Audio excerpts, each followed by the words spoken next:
مفتی محمد اکمل مدنی صاحب تشریف فرما. حضرت یہ فرمائیے گا کہ رزق حلال سے مراد کیا ہے بنیادی طور پر، اور شریعت میں اس کے حوالے سے کیا کیا تفصیلات ہیں، اس پر بھی روشن ڈالیں. اعوذ باللہ من الشیطان الرجیم، بسم اللہ الرحمن الرحیم. رزق کی مختلف علماء نے مختلف تعریفیں کی ہیں جو مطلب عوامی ذہن کے اعتبار سے زیادہ مناسب محسوس ہوئی. وہ یہی ہے کہ جس پر انسان کا کسی جاندار کا وجود موقوف ہو اس کو رزق کہتے ہیں. وَمَا مِن دَابَّةٍ فِي الْأَرْضِ إِلَّا عَلَى اللَّهِ رِزْقُهَا. زمین پر چلنے والا کوئی جاندار ایسا نہیں جس کا رزق اللہ کے ذمہ کرم پر نہ ہو. تو جب ہم جانوروں کو دیکھتے ہیں تو ان کے لیے رہائش کا ایک تصور ہوتا ہے، کھانے پینے کا، لباس وغیرہ کا تو کوئی نہیں ہے، کسب کا کوئی نہیں ہے. یعنی اس اعتبار سے کہ وہ کما کے جمع کر رہے ہوں، وہاں وہ جاتے ہیں، رزق تلاش کرتے ہیں اور اللہ ان کو عطا فرماتا ہے. تو اس اعتبار سے کھانے پینے کی اشیاء پر وہ چیز جو ہمارے وجود کو قائم رکھے اس کے اوپر رزق کا اطلاق ہوتا ہے. پھر یہ رزق کی دو قسمیں ہوتی ہیں. ایک رزق تو ایسا ہوتا ہے کہ جو ہمارے کسب کا محتاج ہوتا ہے، ہم اس کسب کرتے ہیں، پھر ہم اس کا تعین کرتے ہیں کہ یہ حلال ہے یا حرام ہے. یعنی ہماری کوشش، ہمارے نیت، قصد و ارادے سے اس کی تعین ہوتی ہے. اور ایک وہ کہ جس میں ہمارے قصد و ارادے کا کوئی تعلق نہیں ہے، شریعت نے اس کو فی نفسی حرام بنا دیا. تو جو قصب ہے اس پہ تو ہم گفتگو کریں گے انشاءاللہ آگے. جو جیسے از خود جو چیزیں اللہ نے یعنی پیدائشی طور پہ ان کو حرام بنا دیا، اس میں جو حشرات الارض ہیں یہ سب کے سب حرام ہیں سوائے ٹڈی کے، کہ نبی کریم صلی اللہ علیہ وسلم نے ٹڈی دل جو ہوتی ہے نا، یہ کھیتیوں میں آ جاتی ہیں، ان کو کھانے کی اجازت ہے، ان کو کھا سکتے ہیں. تو اس میں بس یہ، اور گوہ کے بارے میں اختلاف ہے لیکن فقہ حنفی میں منع ہے کہ گوہ نہیں کھا سکتے ہیں. اڑنے والے پرندوں کے اندر ہر پرندہ کھا سکتے ہیں سوائے ان کے جو اپنے پنجوں سے شکار کر کے کھاتے ہوں. اگر شکار کر کے کھاتے ہیں تو وہ رزق حرام میں آئیں گے، ان کو ہم نہیں کھا سکتے ہیں. جس میں چیل، کوا، باز، شکر آ جاتا ہے. لیکن شکار کر کے کھانا، طوطا جو ہے وہ پنجے سے پکڑ کر روٹی کھاتا ہے، تو پنجے سے پکڑ کر کھانے سے حرام نہیں ہوگا، اصل شکار ہے.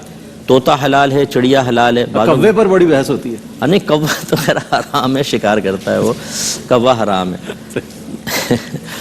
اچھا، تیسری چیز جو ہوتی ہے وہ سمندری جانور. اس میں فقہ حنفی میں صرف مچھلی جائز ہے، اور مچھلی اسے کہتے ہیں کہ جس کو عرف عام میں مچھلی کہا جاتا ہو یا مچھیرے اس کو مچھلی قرار دیتے ہوں، وہ مچھلی ہے.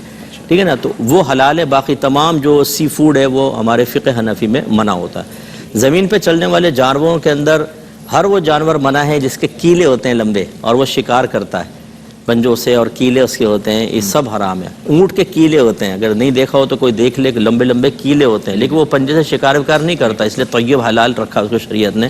تو یہ تمام جانور یہ بنیادی اصول ہیں.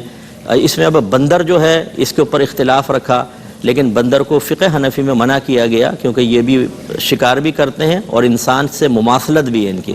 اچھا، انسان کے اندر ویسے جو حرمت والی کوئی علامت موجود نہیں ہے، نہ کیلے ہیں نہ کچھ ہے، لیکن چونکہ انسان اشرف ہے، اس کا ایک اکرام ہے، اس کی کرامت کی وجہ سے اس کو کھانا منع کیا گیا ہے.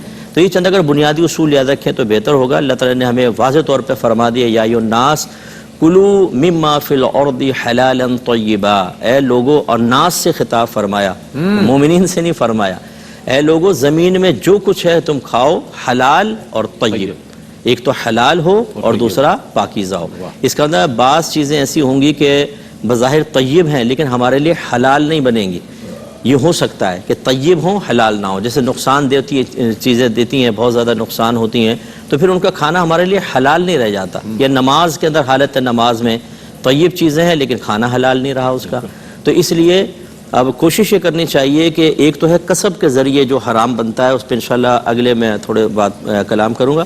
اور یہ جو جتنی چیزیں شریعت نے حرام قرار دی ہیں جانوروں کے سلسلے میں، اس میں شریعت کو فالو کریں. اس میں اگر ہم آگے بڑھ جاتے ہیں اور غلط چیزوں کو تناول کرتے ہیں تو پھر یہ گناہ ہوگا اور حرام میں مبتلا ہوگا. ٹھیک ہے، بہت اچھے انداز مفتی صاحب، بڑے آسان اور سہل انداز میں، تاکہ تمام دیکھنے والے سننے والے جو ہیں اس کو سمجھ لیں. میں ایک کلیہ بیان فرما دیا کہ کیا چیزیں ہمارے لیے حلال ہیں اور کن کن نشانیوں کے ساتھ. اس کو بہت اچھے انداز مفتی صاحب نے مختصر و جامع الفاظ میں